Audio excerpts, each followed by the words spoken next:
고백드리겠습니다. 전능하사 천지를 만드신 하나님 아버지를 내가 믿사오며 그 외아들 우리 주 예수 그리스도를 믿사오니 이는 성령으로 잉태하사 동정녀 마리아에게 낳으시고 본디오 빌라도에게 고난을 받으사 십자가에 못 박혀 죽으시고 장사한 지 사흘 만에 죽은 자 가운데서 다시 살아나시며 하늘에 오르사 전능하신 하나님 우편에 앉아 계시다가 저리로서 산 자와 죽은 자를 심판하러 오시리라. 성령을 믿사오며 거룩한 공예와 성도가 서로 교통하는 것과 죄를 사하여 주시는 것과 몸이 다시 사는 것과 영원히 사는 것을 믿사옵나이다. 아멘.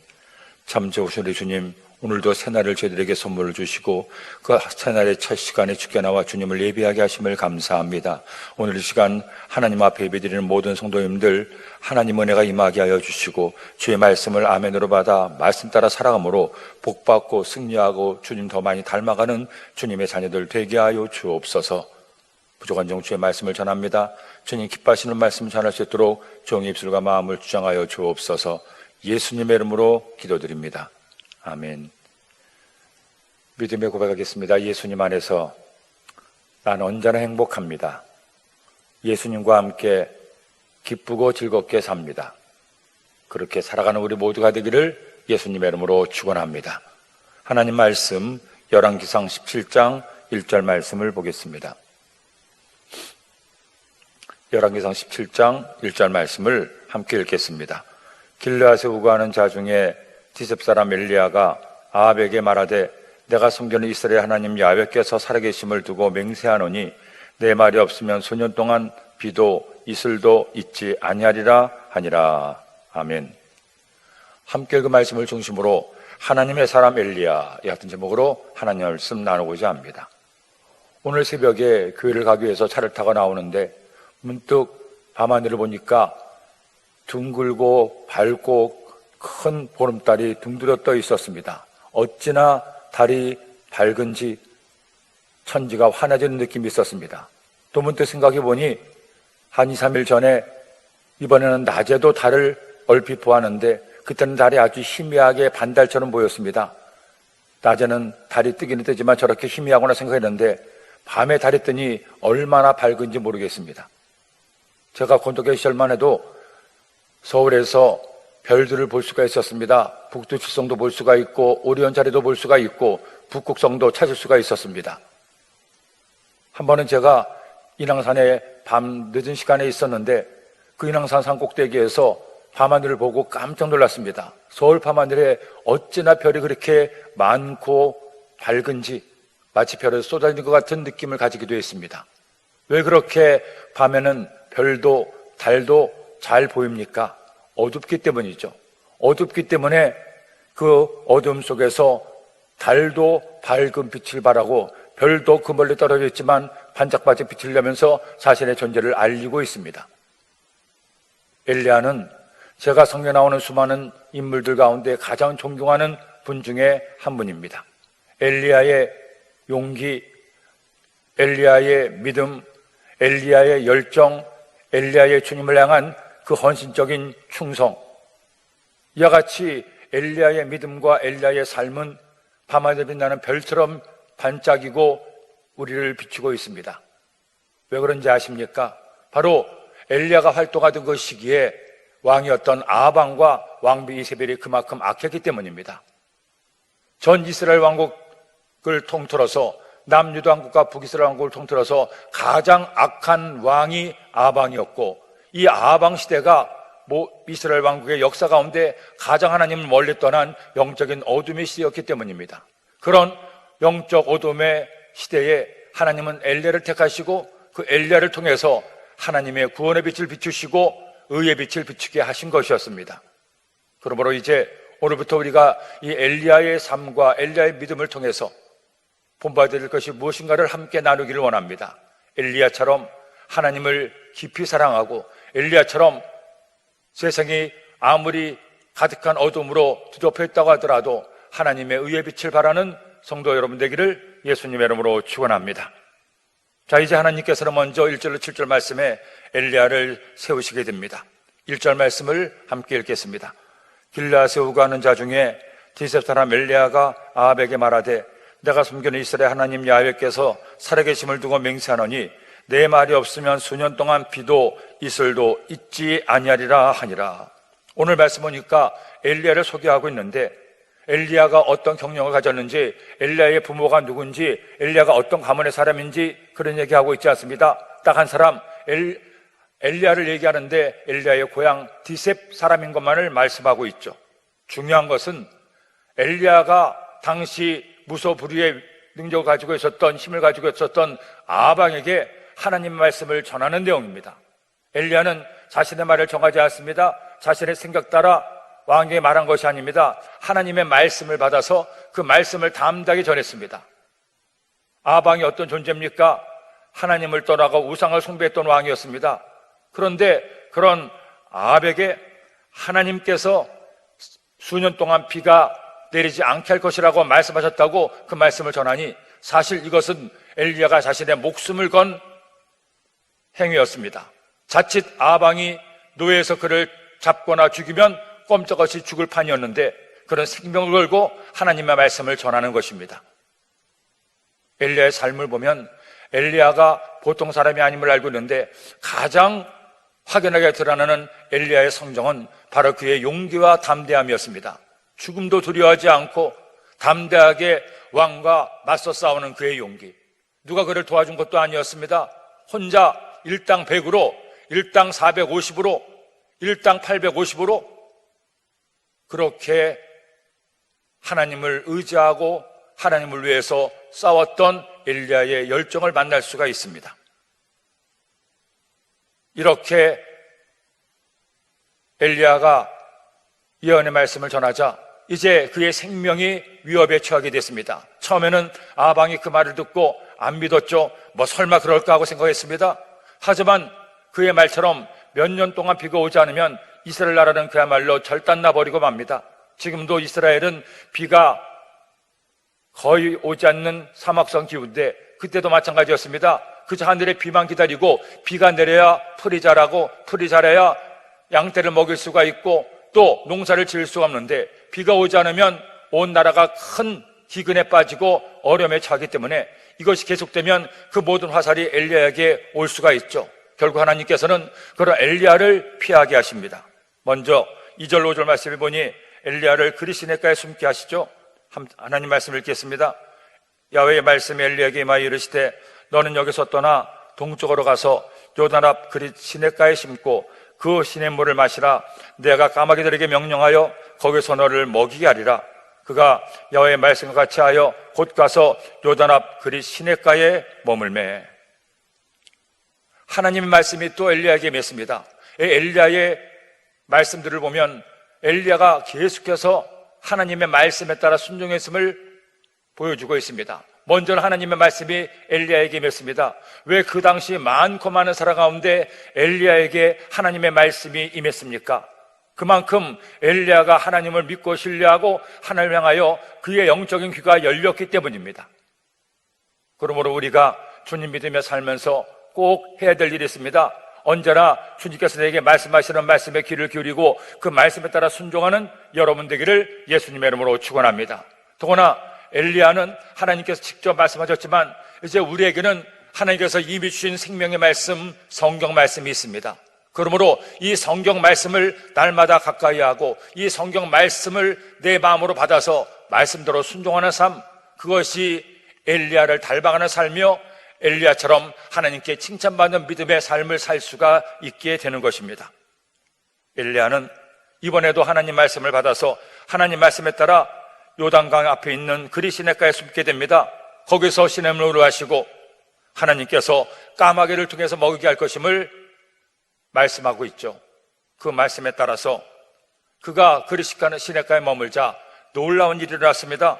하나님께서 약속의 말씀처럼 까마귀를 보내서 그를 먹여주시는 겁니다. 6절로 7절 말씀, 까마귀들이 아침에도 떡과 고기를 저녁에도 떡과 고기를 가져왔고 그가 시냇물을 마셨으나 땅에 비가 내리지 아니하므로 얼마 후에 그 시내가 마르니라. 마태복음 6장 33절 말씀은 모든 그리스도인들이 언제나 기억해야 될 말씀이고 묵상해야 될 말씀입니다. 너희는 먼저 그의 나라와 그의 의를 구하라. 그러면 이 모든 것을 너희에게 더하시리라. 우리가 먼저 하나님 나라와 하나님의 의를 구하면 하나님은 우리의 모든 것을, 모든 필요를 다 채워주시는 좋으신 하나님이시라는 겁니다. 보세요. 그리스도 학교에 심었을 때 사람을 의지할 수 없습니다. 누가 엘리야를 배신해서 아방에 구할지 알 수 없습니다. 그래서 하나님은 그를 꽁꽁 숨어서 그리 시냇가에 숨게 하시고 사람이 아니라 까마귀를 통해서 떡과 고기를 먹게 하고 시냇물을 마시게 해서 그의 생명을 이어가게 하셨습니다. 하나님은 하나님의 자녀를 돌보실 때 심지어 까마귀들도 사용해 준다는 것이죠. 얼마나 놀라운 하나님의 은혜요, 하나님의 사랑입니까? 이 말씀을 묵상하다가 제가 일전에 보았던 독일의 한 크리스찬 가정의 간증을 기억났습니다. 하나님을 잘 믿는 가정의 남편을 여인 아내가 있었습니다. 아내가 어린 아이들을 데리고 그렇게 힘있게 살아가는데 나중에는 먹을 것마다 다 떨어져서 아이들을 배를 굶길 수밖에 없었습니다. 그날 저녁도 그렇게 아이들이 굶고 엄마 배가 고파 하는데 배가 고프다는 아이들에게 먹을 것도 주지 못한 채 아이들과 함께 우리가 배가 고프지만 지금 먹을 것이 없으니 하나님께 기도하자. 하나님께 기도하면 하나님께서 우리에게 내일은 먹을 것 주실 거야 하고 아이들과 함께 예배를 드리면서 보았던 말씀이 이 열왕기상 17장의 말씀이었습니다. 이 말씀을 함께 읽으면서 엄마가 아이들에게 얘기했죠. 얘들아, 하나님께서는 엘리야를 사랑하셔서 까마귀를 보내서 떡과 고기를 보내셨는데 하나님도 우리에게 필요한 것을 있으면 하나님께 기도하면 하나님께서 우리에게도 떡과 고기를 보내실 거야. 그러니 우리 하나님께 기도하자. 그렇게 예배를 마쳤습니다. 그리고 이제 늦은 밤이 돼서 아이들을 침대에 누이고 잠을 자려고 하는데 아이가 쪼르르 달려가서 창문을 열어놓는 겁니다. 얘야, 밤이 추운데 왜 창문을 열어놓니? 하고 엄마가 아이에게 물어보니까 아이가 하는 말이, 엄마, 엘리야도 까마귀를 보내서 먹여주셨는데 하나님께서도 우리를 먹여주기 위해서 까마귀를 보내주시면 문을 열어놔야지. 문을 닫아놓으면 안 되잖아. 문을 열어놔야 하나님께서 배고픈 우리들을 위해서 까마귀를 통해 먹을 것을 주실 거 아니야. 그 말을 듣고 엄마가 아무 말도 할 수가 없었습니다. 그냥 문을 열어놓은 채 아이를 재우게 됐습니다. 그런데 마침 그 열린 창문으로 엄마와 아이가 대화하는 이야기를 지나가던 마을 주민이 들었습니다. 무슨 소리가 들려서 귀를 기울여 봤더니 그 집이 그렇게 먹을 것이 없어서 굶주리고 있고 고픈 배를 잡으면서 잠을 청하는 이야기를 들었습니다. 그럼에도 하나님을 믿고 의지하는 어린아이의 말을 들으면서 큰 감동과 가책이 왔습니다. 이 집이 이렇게 어려운데 내가 미처 몰랐구나. 나는 먹을 것이 풍부한데 이렇게 어려운 이웃을 모르고 외면했었구나. 그리고 그럼에도 저 가정이 어려운 가운데 하나님을 저렇게 믿고 신뢰하니 내가 까마귀가 되어야 되겠다. 그 주민은 다음날 새벽 일찍 빵과 고기와 햄과 우유와 과일과 여러 많은 음식들을 그의 아이의 집 문 앞에 두고 문을 두드리고 서둘러 그 길을 나왔어요. 엄마가 졸려 눈을 부비고 나와서 보니까 문 앞에 바구니에 먹을 것이 잔뜩 들어 있습니다. 놀란 엄마가 아이들을 불렀죠. 얘들아 여기 나와봐. 여기 먹을 것이 있네. 빵도 있네. 고기도 있네. 햄도 있네. 치즈도 있네. 아이들이 와서 보고는 너무나 놀라는 겁니다. 엄마, 하나님께서 우리 집에도 까마귀를 보내주셨네. 이렇게 먹을 것을 가져다 주셨네. 정말 하나님은 좋으신 하나님이야. 그 글을 읽으면서 얼마나 은혜가 됐는지요. 하나님께서는 우리의 믿음을 보시고 믿음대로 역사하시는구나. 엄마의 하나님을 향한 신실한 믿음을 아이가 배워 아이가 하나님께 믿음으로 까마귀를 보내줄 것을 믿었더니 이런 하나님의 은혜가 임하였구나. 여러분, 하나님은 저 멀리 구발리 장천 하늘 보좌에서 앉아만 계신 하나님이 아닙니다. 하나님은 지금 이 시간에 우리 가운데 오셔서 우리의 기도를 들으시고 우리의 눈물을 보시고 우리의 간구에 응답하시는 좋으신 하나님이십니다. 그러니 우리도 살아갈 동안에 어떤 어려움과 문제를 만나든지 절대 염려하거나 낙심하지 말고 까마귀를 통해서 엘리야를 먹이신 하나님을 믿고 의지함으로 여러분의 삶에도 그런 은혜가 있게 되시기를 예수님의 이름으로 축원합니다. 자, 이렇게 그리 시내가에서 까마귀를 통해 먹고 마시던 엘리야가 시내가 마르게 되자 하나님은 또 그를 책임지시기 위해서 사라밧 과부에게 보내십니다. 8절로 24절 말씀이 나오는데 8절로 9절 말씀을 읽겠습니다. 여호와의 말씀이 엘리야에게 임하여 이르시되 너는 일어나 시돈에 속한 사라밧으로 가서 거기 머물라. 내가 그곳 과부에게 명령하여 내게 음식을 주게 하였느니라. 야훼의 말씀이 또 한 번 엘리야에게 임합니다. 시돈에 속한 사라밧으로 가서라는 건데, 이 요단강가 그리 시내가에서 시돈은 북쪽으로 한참 떨어져 있는 지역입니다. 그 북쪽 시돈에 속한 사라밧으로 가서 거기 머물러 있으라는 거죠. 이것은 그를 먹이게 하고자 하는 하나님의 뜻도 있었지만 아합에게서 그를 지켜주려고 하는 하나님의 뜻도 있었습니다. 시돈은 아합의 이와 같은 통치가 닿지 않는 곳이기 때문에 그가 편히 쉴 수가 있었습니다. 그 사라밧으로 가게 한 것이었죠. 그리고 하나님은 이미 그를 위해서 먹을 것을 다 준비해 놓고 있습니다. 과부에게 명령해서 음식을 주게 하겠다고 말씀하고 있는 겁니다. 엘리야는 역시 하나님 말씀에 순종해서 사라밧으로 가게 됩니다. 10절로 11절 말씀, 그가 일어나 사라밧으로 가서 성문에 이를 때에 한 과부가 그곳에서 나뭇가지를 줍는지라. 이에 불러 이르되 청하건대 그릇에 물을 조금 가져다가 나로 마시게 하라. 그가 가져러 갈 때에 엘리야가 그를 불러 이르되 청하건대 내 손에 떡 한 조각을 내게로 가져오라. 사라밧으로 가니 한 과부가 나뭇가지를 줍고 있습니다. 엘리야는 그녀가 하나님의 택한 자신을 위해 준비한 여인인지 알게 하기 위해서 먼저 물을 좀 가져달라고 부탁을 하죠. 그러자 그 여인은 그 엘리야의 말을 듣고 물을 가져다 주려고 합니다. 아하, 하나님께 정하신 사람이구나, 그는 알게 됐습니다. 그래서 떡을 한 조각 달라고 청하게 됩니다. 이 말을 들은 과부가, 여인이 기가 막힌 대답을 합니다. 12절 말씀 읽겠습니다. 그가 이르되 당신 하나님 야훼께서 살아계심을 두고 맹세하노니 나는 떡이 없고 다만 통에 가루 한 움큼과 병에 기름 조금뿐이라. 내가 나뭇가지 둘을 주워다가 나와 내 아들을 위하여 음식을 만들어 먹고 그 후에는 죽으리라. 과부가 하는 말이 기가 막히죠. 통에 밀가루 한 움큼과 병에 기름 조금뿐인데 나뭇가지를 줍는 이유가 마지막 이 밀가루를 가지고 기름을 가지고 음식을 만들어서 먹고 죽으려고 최후의 음식을 준비하는 시간이라는 겁니다. 그러니 얼마나 기가 막힙니까? 아들 하나밖에 없는 과부가 아들과 마지막 밥 해먹고 이제 죽겠다고 하는데, 그런데 이때 엘리야를 보십시오. 엘리야가 어떻게 반응합니까? 하나님께서 그들을 지켜주실 것이니 걱정하지 말고 먹을 것을 먼저 달라고 얘기합니다. 13절로 14절 말씀, 엘리야가 그에게 이르되 두려워하지 말고 가서 내 말대로 하려니와 먼저 그것으로 나를 위하여 작은 떡 한 개를 만들어 내게로 가져오고 그 후에 너와 내 아들을 위하여 만들라.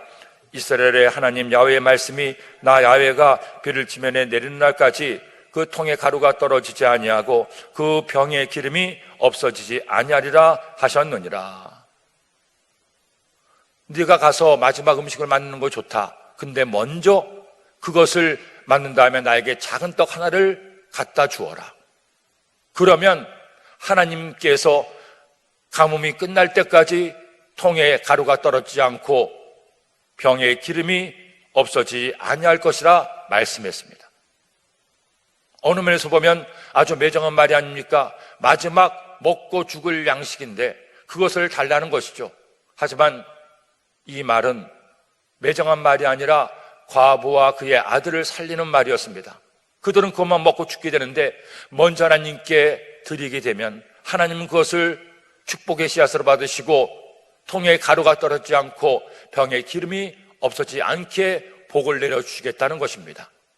제가 초등학교 다니던 시절에 주일학교를 다니면서 이 말씀을 주일학교 예배 때 들었습니다. 그 당시 전사님께서 얼마나 실감나게 이 말씀을 전하시는지 아예 어떤 통도 하나 가져오시고 병도 가져와서 우리 친구들, 하나님께서 엘리야에게 말씀하셔서 엘리야가 이렇게 했어요.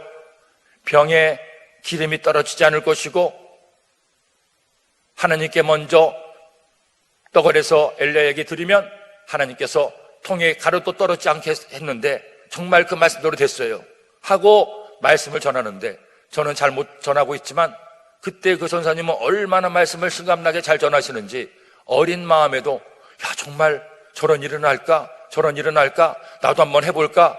하는 생각이 들 만큼 실감나게 말씀을 잘 전하셨습니다.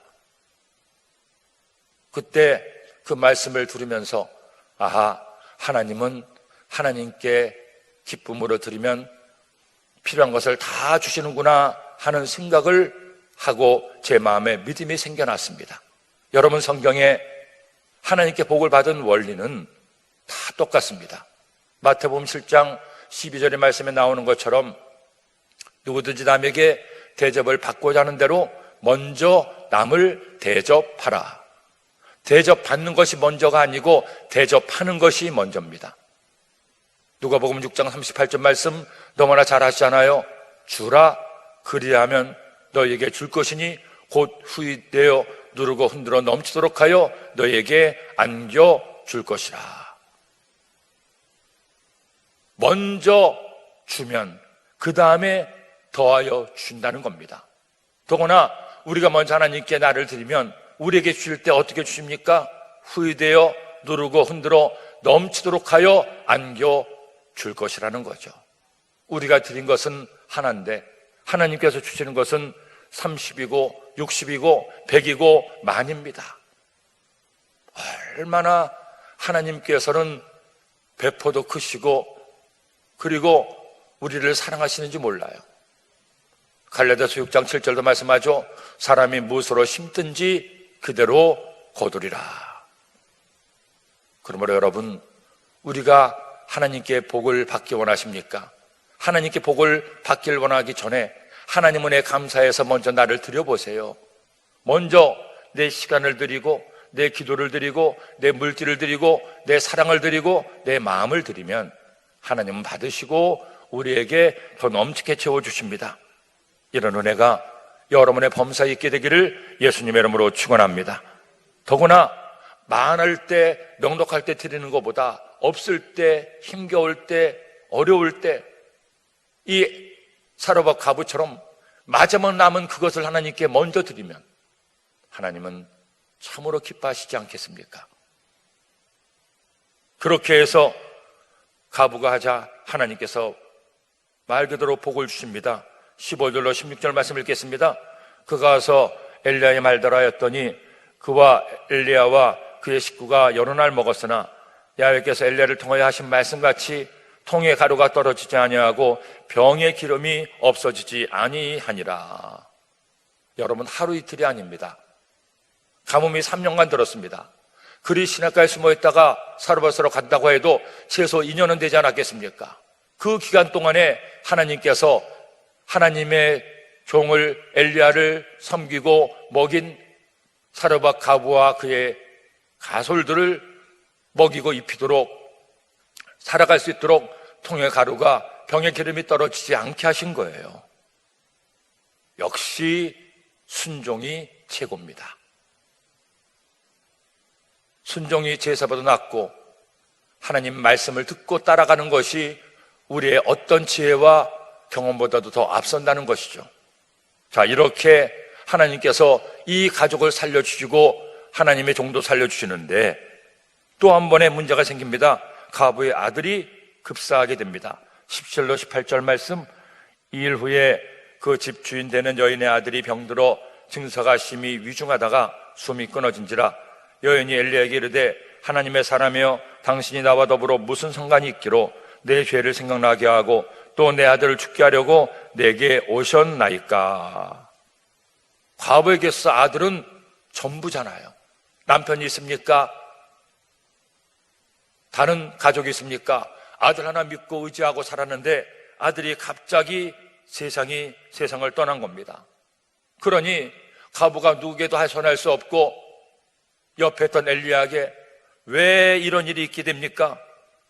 내가 내 아들을 죽게 하라고 당신이 내게 오셨습니까? 하고 한탄하며 얘기합니다.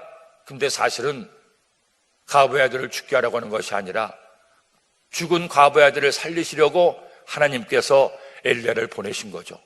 하나님은 이 과부를 사랑하시고 과부에게 은혜를 베푸시기 위해서 하나님의 사람 엘리야를 그에게 보내주신 겁니다.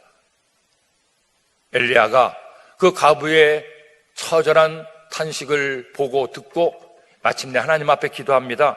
19절 24절 말씀 읽겠습니다. 엘리야가 그에게 그의 아들을 달라 하여 그를 그 여인의 품에서 받아 안고 자기가 거처하는 다락에 올라가서 자기 침상에 누이고 야훼께 부르짖어 이르되 내 하나님 야훼여 주께서 또 내가 우고하는 집 과부에게 재앙을 내리사 그 아들이 죽게 하셨나이까 하고 그 아이 위에 몸을 3번 펴서 엎드리고 야훼께 부르짖어 이르되 내 하나님 야훼여 원하건대 이 아이의 혼으로 그의 몸에 돌아오게 하옵소서 하니 야훼께서 엘리야의 소리를 들으심으로 그 아이의 혼이 몸으로 돌아오고 살아난지라. 엘리야가 그 아이를 안고 다락에서 방으로 내려가서 그의 어머니에게 주며 이르되 보라 내 아들이 살아났느니라. 여인이 엘리야에게 이르되 내가 이제야 당신은 하나님의 사람이요 당신의 입에 있는 야훼의 말씀이 진실한 줄 아노라 하니라.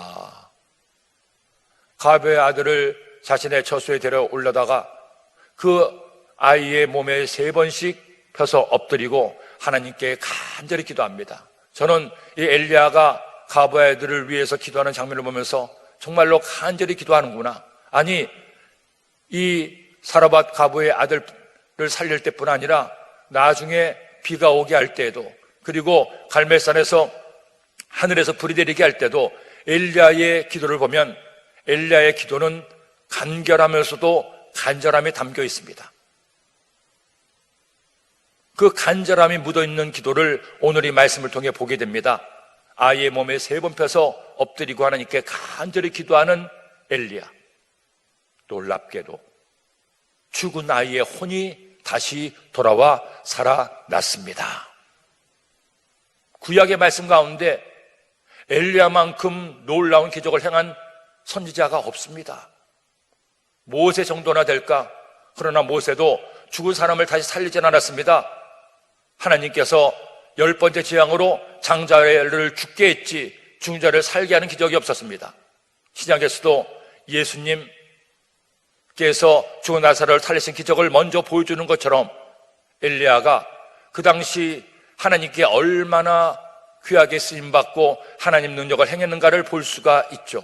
심지어 엘리야는 여러분 죽음도 맛보지 않고 하늘로 승천한 하나님의 사람입니다. 죽은 자도 살릴 뿐 아니라 본인도 죽지 않고 불말과 불병거를 타고 하늘로 올라갑니다. 그만큼 하나님께서 그를 사랑하시고 기뻐하시고 책임져 주셨음을 말씀하고 있습니다. 여기 보면 이와 같이 엘리야가 아들을 살리자 여인이 하는 말이 나옵니다. 내가 이제야 당신은 하나님의 사람이요 당신의 입에 있는 야훼의 말씀이 진실한 줄 아노라 하니라. 이것은 그렇다면 그 전에는 의심했느냐? 그것이 아닙니다. 그 전에도 야훼 하나님을 믿는 선지자임을 알고 그도 하나님을 믿었기에 엘리야의 말에 따라서 하나님을 믿고 마지막 음식을 엘리야에게 주지 않았습니까? 그런데 이번에 이 기사를 통해서 낙심하고 절망했던 여인이 다시 한번 확인을 하는 겁니다. 그 믿음이 더 확신을 갖게 하는 겁니다. 정말로 당신은 하나님의 사람이요 당신의 입에 있는 하나님의 말씀이 진실한 줄 내가 분명하게 확신하고 또 압니다. 여러분, 우리 신앙이라고 하는 것이 처음에 하나님을 딱 믿었을 때 그 믿음이 계속 유지되지 않습니다. 내가 성령 침례를 받았을 때 그 성령의 은혜가 나에게 계속 이어지면 얼마나 좋겠습니까? 그런데 그렇지가 않아요. 세파에 시달리고 원수 마귀는 계속 우리에게 다가와서 우리를 공격하고 우리의 믿음을 약화시키려고 우리의 믿음을 깨뜨리려고 계속 덤벼들고 있습니다. 그러기에 나의 믿음이 계속 이어지기 위해서는 우리는 영적으로 재충만받고 재충전하는 일들이 있어야 됩니다. 즉 은혜의 연속성이 필요합니다. 한 번 은혜 받고 끝나는 것이 아니라 하나님 은혜가 계속 나에게 임해야 우리가 믿음을 지키고 말씀에 순종하며 하나님의 뜻 따라 살 수가 있습니다. 주일날 일주일에 한 번 교회 나와서 드리는 예배만으로는 신앙의 연속성을 찾기가 어렵습니다. 그러기에 새벽에 주께 나와 하나님 앞에 예배드리고 기도하고 하나님 은혜를 구하는 것이고, 수요일날에도 금요일날에도 이제 우리가 6월부터 이어질 중보기도 시간에도 주께 나와서 하나님께 기도하는 이유가 다른 것이 아닙니다. 우리가 너무 연약하기 때문에, 부족하기 때문에 나의 믿음을 계속 굳게 지키기 위해서는 하나님의 은혜가 필요하고 성령의 은혜가 필요해서 우리가 주님께 나와 하나님을 예배하고 하나님 은혜를 구하는 것입니다. 본교에 계실 때, 제가 본교에서 사역을 할 때 한 장로님이 계셨는데 새벽 예배를 드릴 때마다 그 장로님은 항상 새벽 예배를 빠지지 않으십니다. 회사를 운영하시는 장로님이신데 그분은 수요일날도 나오시고 금요 첫 예배는 말할 것도 없고 수시로 그렇게 교회에 나와서 교회를 보셔서 회사를 운영하시는 것인지 교회를 하시는 것인지 헷갈릴 정도로 그렇게 열심히 신앙생활 하셔요. 모든 예배를 빠지는 적이 없습니다. 제가 한 번은 장로님께 여쭤봤죠. 장로님, 이렇게 계속 모든 예배가 나와서 하나님께 예배하니 보는 저도 은혜를 받습니다. 특별한 이유가 있습니까? 하고 여쭤봤더니 하시는 말씀이, 목사님, 사실은요, 저는 참 부족합니다. 연약합니다. 사업을 하고 있지만 제가 그 사업에 대해서 잘하는 것도 없고 잘난 것도 없고, 제가 장로로서 교회를 섬기고 있지만 저 자신을 제일 잘하는데 너무 많이 부족합니다. 하나님 은혜가 아니면 아무것도 감당할 수 없음을 알기에 저는 길 쓰고 예배 때마다 주님께 나와 주님의 은혜를 구하는 겁니다. 은혜가 없으면 저는 하루도 살 수가 없기 때문입니다. 그 말씀을 듣고 제가 깊은 은혜를 받았습니다. 맞아, 우리 장로님뿐 아니라 나도 마찬가지지. 주님의 은혜가 아니면 우리가 어떻게 살 수가 있을까? 주님이 도우시고 주님이 돌보시고 주님께서 인도하셔야 내가 이 하루를 살 수가 있고 일주일을 살 수가 있고 내 평생 주님과 함께 동행할 수가 있지. 오늘도 우리가 주님께 나와 하나님을 예배하고, 비록 온라인으로 하나님을 예배하는 여러분들 어디에 계시든 잊지 마십시오. 우리 힘만으로 살 수 없는 세상이고 내 능력만으로 결코 주님의 은혜 가운데 살 수가 없습니다.